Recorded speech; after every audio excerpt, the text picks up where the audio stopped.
sidee jumlad yar oo haddii si loo eego la dhaho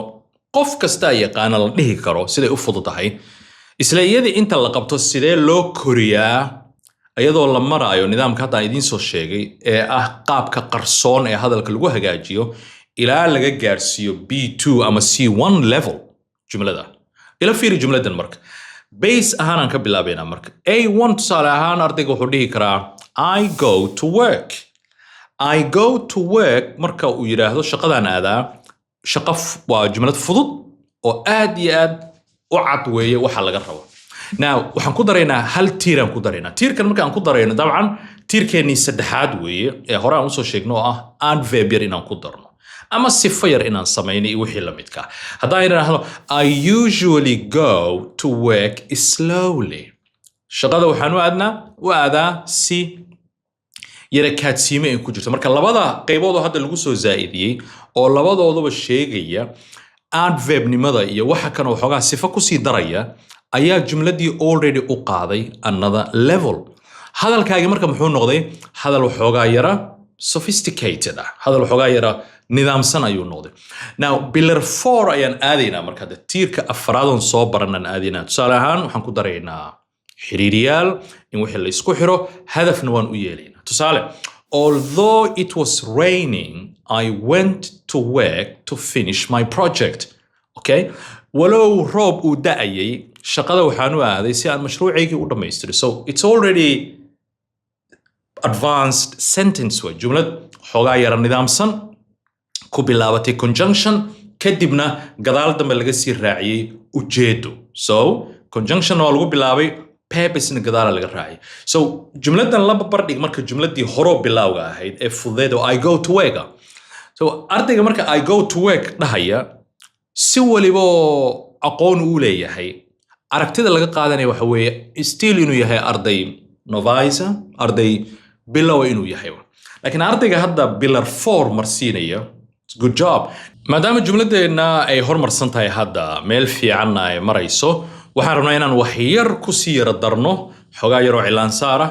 macluumaad yar oo dheeri ah si levelka aan joogno qofka aan la hadlayno ama cidda imtixaanka naga qaadayso ay u dareento inay tahay another level.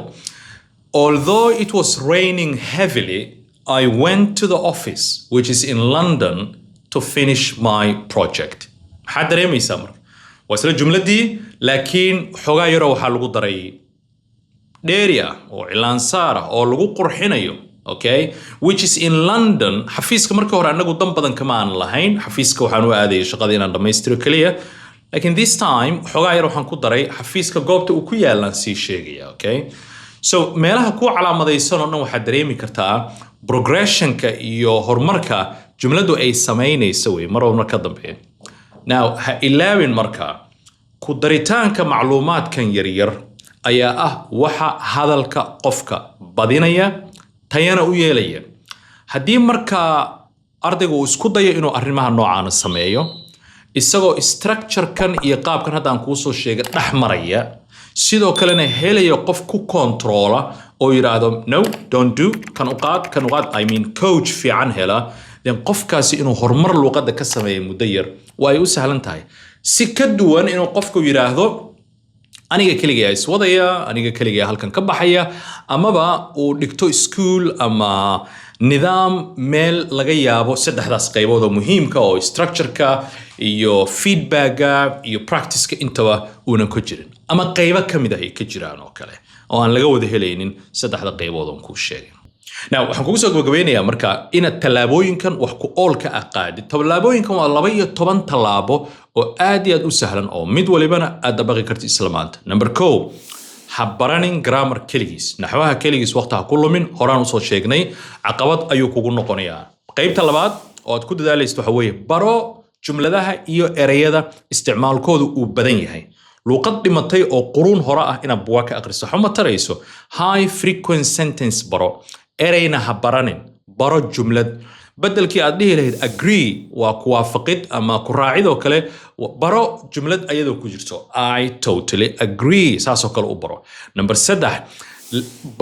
luqadda ingiriiska maalin walba dhageyso dhageysiga wax badan ayuu u sahlaa hadalka. Hadda ka hore dhowr meelna waa ku soo sheegay كلما واحد دقيستين iskuna daydid waxa aad dhageysanaysiina wax un ka dabaqdid horumar samayn kartaa afar banaanka u hadal gudahaaga isla hadlin dad baa iyaga isla hadlo gudaha isku celiya maya speak out loud maalin walba saro u hadal ama adiga isla hadal wataan ku sheego muraayid inta istaagtay ama qof la hadal laakiin codkaagu waa inuu banaanka aadaa 5 isticmaal shadowing method qof aad jeceshahay qof hadalkiisa aad arkaysid iska dhigdhig sidoo uu hadlayo hadduu codka dheereynayo dheerey hadduu codka hoos u dhigayo hadduu meelaha qaarkood xoojinayo sameeyo kale 6 qaybta lixaad oo xoog saarayso waxa weeye mar waliba waxaad akhrinaysid kor u akhri oo hadhihin tusaale ahaan I am reading today saasoo kale hadhihin kor u akhri akhriska iyo hadalkuba waxaa la rabaa in la maqlo mar hadduu inta ka soo baxo oo dhegtuna ay qaadato maskaxdana borosgarayso step weyn toddobo jumladaha haddaad baranaysid ha u baran erayada haddaad baranaysid marka horena waa kuusoo sheegay ha u baranin eray ahaan ku baro contextiga jumlada ayagoo ku jira u baro stepka 8aad waxaad isku daydaa inaad heshid mar waliba qof ku challenge gareeya kula sheekaysta adiguna aad la hadashid arrintaas waxay kuu sahlaysaa inaad adiga iyo saaxiibka ay saxdaan sidoo kalena qof toosa markaad la hadlayso way ka fiican tahay sida kale stepka 9aad waxa weeye isduub haddaad qof kale waysid oo cid kula hadasha aad waysid xataa record yourself mobilkaaga isticmaal qof kale ha ku duubo iyo wixii la midkaa kadibna isdhegayso adiga isfiiri meelaha aad ku liidatid iyo wixii la midkaa stepka 10aad ee aad qaadi kartid waxaa ka mid ah topigyada caamka ah ee inta badan la isticmaalo lagu hadlo si fiican u master garay topigyadaasi waxay noqon karaan masalan waxbarashadoo kale baashaalka caadiga qoyskaaga gurigaaga wax ka dhex jiro inaad ka hadli kartid isku day mawaadiicda waaweyn oo aadan tabar u haynin waxba waqti badan ha ku luminin laakiin mawaadiicda commonka ah marka aad baratid kuwaas ayaa 80% daboolaya baahiyooyinkaaga hadalka arrinta 11aad waxa weeye marka aad fikiraysid ku fikir luqada Ingiriiska dhexdeeda oo madaxaada masalan Soomaali inta ku diyaarisid English oo kale inaad u turjuntid oo kale hala qabsan inta bilowga hore taas way ku anfacaysaa mushkil badan ma lahan laakiin mar waliba aad sii socotid waxaad u baahan tahay English inaad ku fikirtid talo meeshan ma adjective aanu isticmaalaa ereyga Ingiliya kee munaasaba marka think in English stepka u dambeeya ee 12aadna waxa weeye maalin waliba haba ku yaraadaan waqtiga aad gelinaysid luqadda waqti yar Allah ka dhigo geli marmar ha ka dhigin joogteynta ayaa ka fiican soo booditaanka